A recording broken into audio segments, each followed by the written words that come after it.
The ocean is a place of mystery and wonder.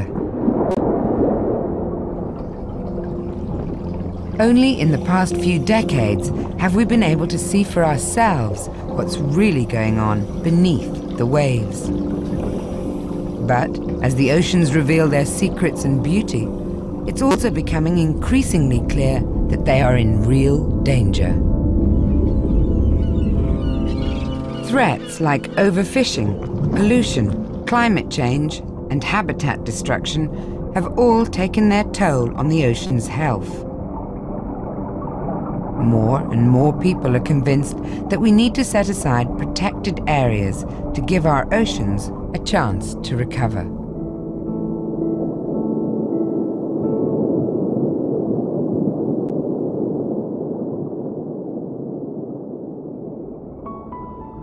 Marine reserves are places in which all harmful uses such as fishing, mining, dumping, and oil drilling are banned. They do not just protect certain species or special habitats. Marine reserves are based on preserving the ocean ecosystem as a whole.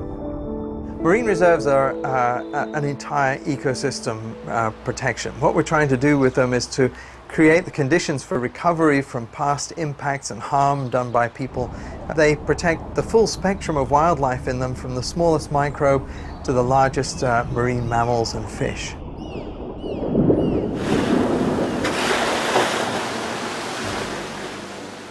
In a way, marine reserves are as old as fishing itself.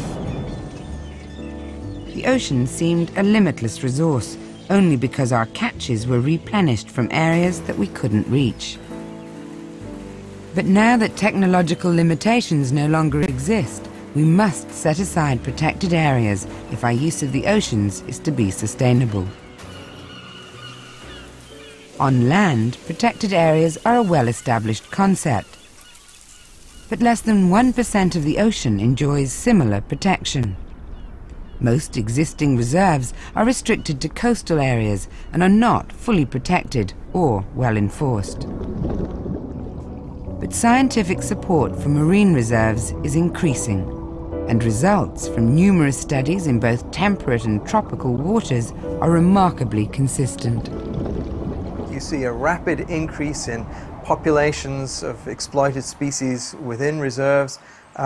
You also see an increase in the number of species in those protected areas over time, and you also see a very dramatic increase in the body size of the animals in protected areas. But the rate at which marine reserves will yield such positive results depends on many factors.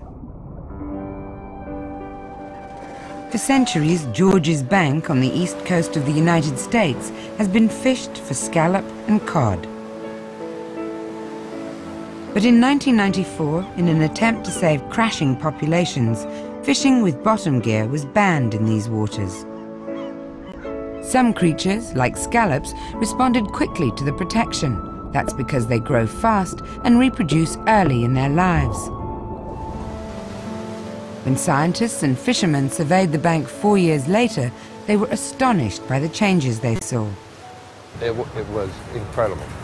So that when we went in to survey these areas after 4 years, we found more larger scallops than had been seen probably in anybody's living memory.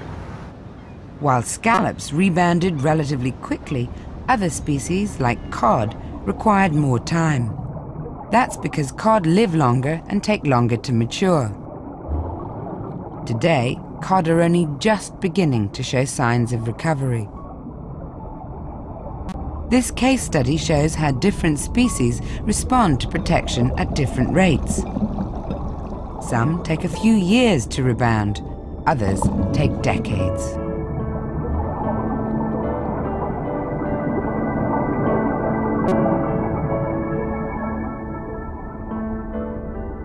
Marine reserves clearly benefit the species living within them. But can areas beyond their boundaries also profit from them?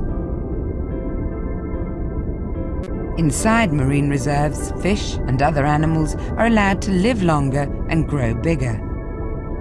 And for many marine species, size truly matters. when a female fish grows twice as large, she spawns 8 times as many eggs. And if allowed to grow 4 times as big, her egg production increases 64 times. In addition, the eggs of older females are of higher quality and have better chances of survival.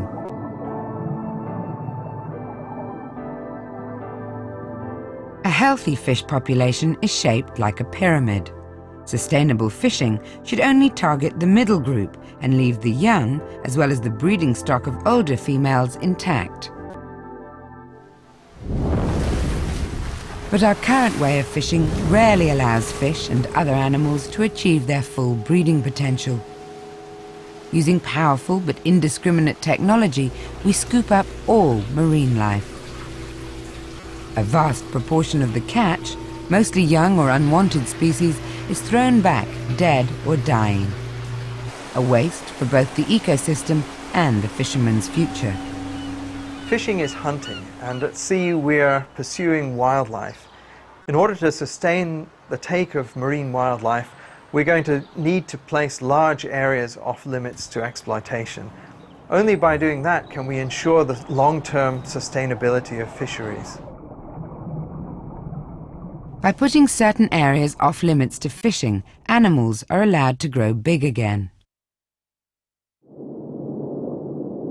Some of their offspring will drift beyond the boundaries of the reserve, and as the protected area itself becomes crowded, some animals may migrate into new territory. Because of this so-called spillover effect, marine reserves can restock populations elsewhere.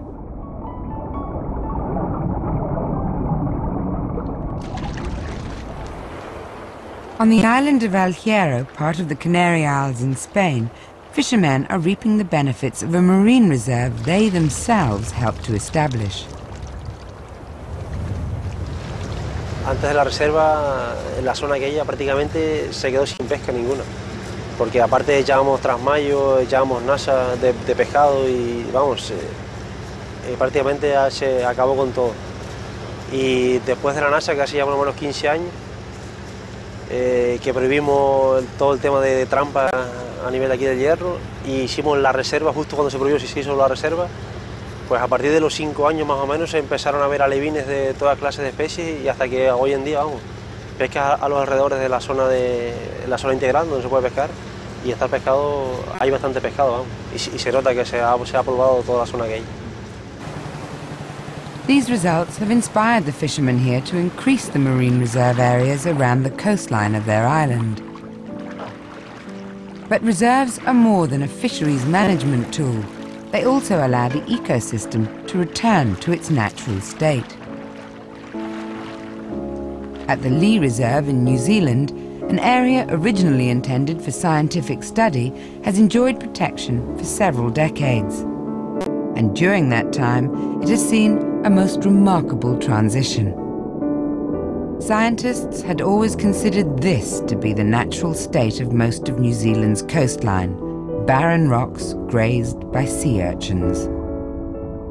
But after the Lee Reserve had been established, the area started to change dramatically.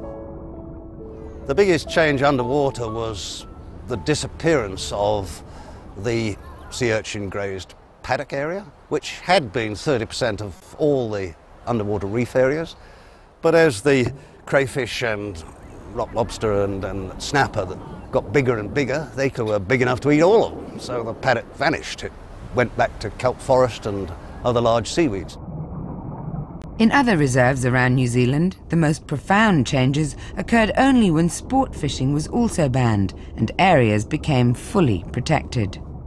I think what all this proves is that our expectations are based largely on ignorance.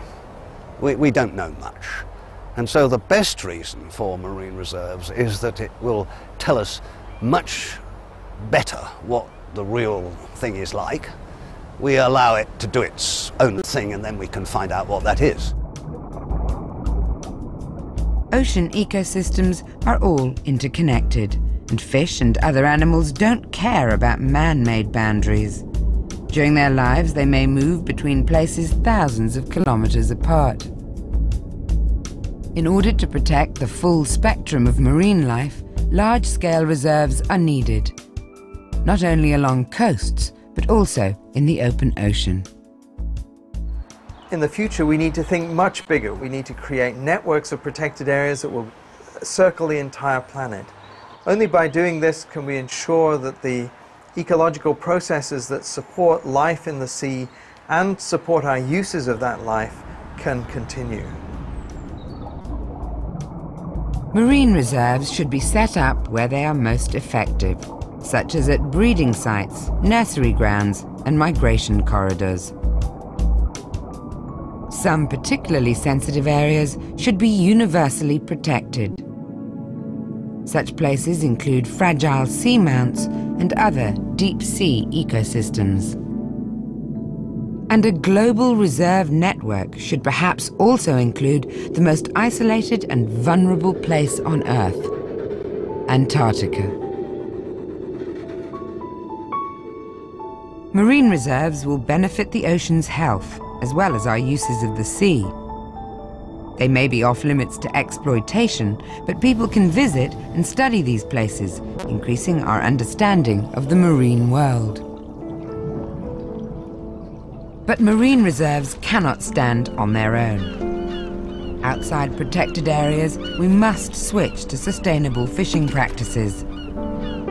And in order to tackle climate change and pollution in the sea, we will have to reform our lives on land. Only then will we give ourselves a true chance to restore the oceans.